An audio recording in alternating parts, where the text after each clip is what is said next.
Maka mereka kini meletakkan senjata sebagai tanda menyerah, sehingga dengan mudah prajurit Mataram di bawah pimpinan Panglima Perang Mataram, Brotoseno Jodipati, melucutin senjata mereka. Kemudian manusia kembar diserahkan kepada Jack Danu.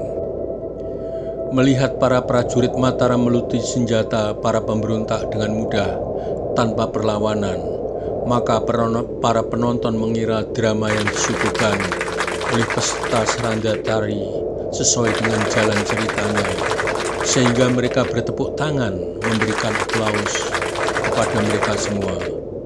Mereka tidak sadar sesungguhnya yang ditonton bukan drama senda tari, namun hal yang nyata, pemberontakan yang gagal. Berakhirnya tepuk tangan para penonton. Sesosok manusia renta dengan tongkatnya hinggap di sebelah Durmagata, yang tidak lain adalah gurunya, Macan Kumbang. Aku Macan Kumbang, tidak ada kata menyerah. Hai rakyat Mataram, kalian semua harus mengakui Durmagata sebagai Raja Mataram. Raja kalian yang sah sebagai penerus tahta karena putri Dyah Pramodawardhani sudah tidak ada. Itu putri palsu yang menyamar untuk kepentingan sesaat. Kalau kalian tidak mengatakan ya, akan aku kutuk bumi Mataram menjadi gelap selamanya. Tidak ada kehidupan termasuk sawah ladang sebagai mata pencarianmu. Tidak ada panen. Ayo katakan ya. Ingat, ini bukan drama sendratari. Ini benar-benar pengalian kekuasaan. Rupanya ketidaktahuan penonton terhadap situasi yang sebenarnya dimanfaatkan oleh Macan Kumbang untuk memberitahukan hal yang sebenarnya agar mereka penonton berpihak ke Durmagata. Rakyat yang menyaksikan peristiwa yang mencekam baru sadar karena nyaris perang saudara. Mereka terdiam, memilih diam atau tidak takut dikutuk. Memilih ya takut dengan prajurit Mataram yang siap dengan pedang di tangan dan senjata panah. Karena tidak ada jawaban untuk mengiyakan pengakuan terhadap Durmagata sebagai Raja Mataram yang sah, maka Macan Kumbang berteriak nyaring lagi. Karena kalian semua diam, maka aku mengutukmu. Ya Dewa Matahari sesembahanku, jadikan bumi Mataram gelap selamanya. Matikan segala tanaman sawah ladang mereka. Maka mereka masuk, semua orang menyaksikan gelisah. Ingat akan sawah ladang mereka yang siap panen. Ingat akan ternak mereka yang siap jual. Cuaca yang awalnya panas, kini pelan-pelan mulai redup. Padahal tidak ada awan sedikit pun. Redup pada langit biru yang terang benderang. Macan Kumbang segera mengulangi lagi permintaannya sambil mengangkat kedua tangannya ke atas layaknya orang meminta atau berdoa. Segera jadikan bumi Mataram gelap gulita selamanya sekarang juga ya Dewa Matahari sesembahanku. Suasana sangat mencekam. Kini sudah mulai ada beberapa orang yang mulai mengeluarkan suara dari mulutnya. Ya, kami mengakui. Disertai tangis sesenggukan para wanita yang ada di sekitar Candi Borobudur. Sementara pelan-pelan matahari mulai sedikit demi sedikit gelap di pagi yang cerah itu. Macan Kumbang, ya Dewa Matahari, gelap, gelaplah. Kini bumi Mataram mulai gelap di pagi hari, seperti gelapnya malam.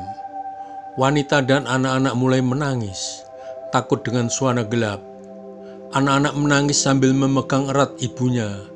Sementara orang laki-laki dewasa saling berpegangan tangan erat-erat di antara mereka. Suasana benar-benar mencekam. Macan Kumbang, ayo segera katakan, aku mengakui Durmagata sebagai Raja Mataram bersama-sama. Ayo, ikuti kata-kataku sekarang juga. Jangan ditunda. Penonton kini tinggal pasrah. Macan Kumbang, ayo ikuti kata-kataku yang nyaring dan bersemangat. Aku mengakui. Karena dipandu oleh macan kumbang, maka rakyat yang berada di sekitar Candi Borobudur mulai mengikuti berteriak bersama-sama dengan nyaring dan bersama, "Aku mengakui." Macan kumbang, "Durmagata." Rakyat di sekitar Candi Borobudur, "Durmagata." Macan kumbang, "Sebagai raja." Rakyat di sekitar Candi Borobudur, "Sebagai raja."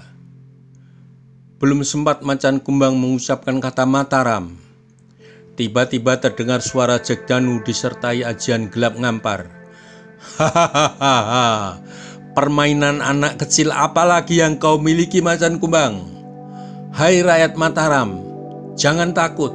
Itu adalah yang disebut gerhana matahari. Matahari tertutup oleh bulan hanya sesaat.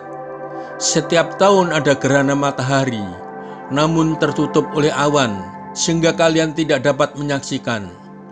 Sebentar lagi terang benderang seperti tadi, maka bersoraklah sebagai kemenanganmu terhadap macan kumbang orang tua yang tidak dapat dijadikan panutan." Benar kata Jegdanu. Pelan-pelan mulai terang sedikit demi sedikit. Jegdanu berteriak lagi, "Teranglah matahari, teranglah."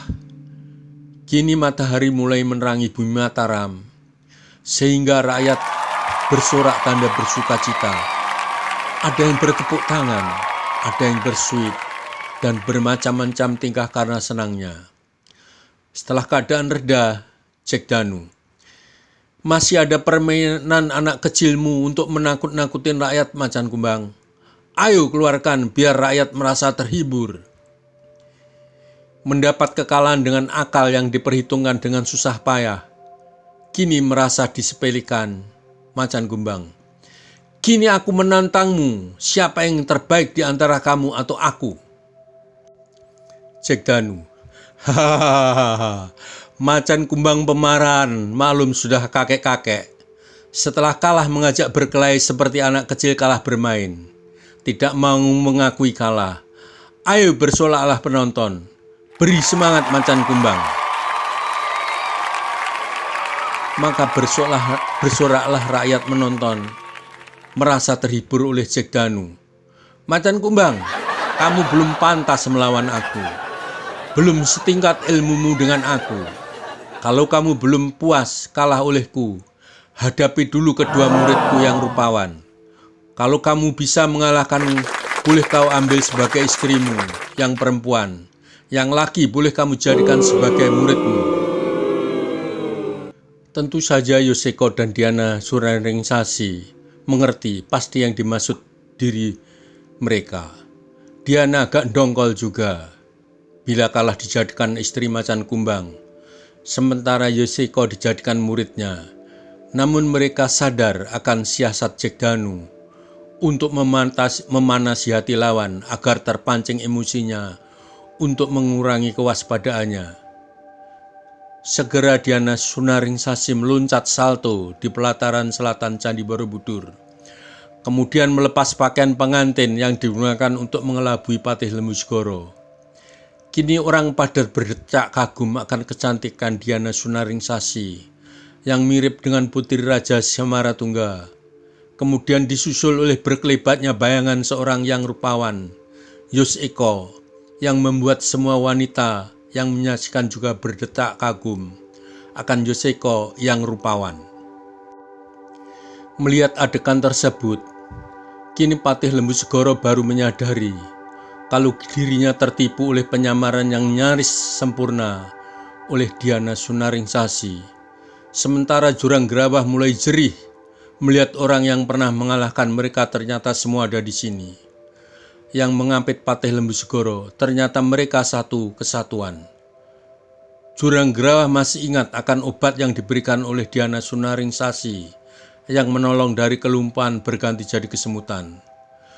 Jurang Grawah sebenarnya ingin mengingatkan macan kumbang agar berhati-hati terhadap sikap licik Jegdanu, tetapi tidak memiliki keberanian, sehingga ingin menyaksikan kekalahan yang pernah mengalahkan ia beserta anak buahnya.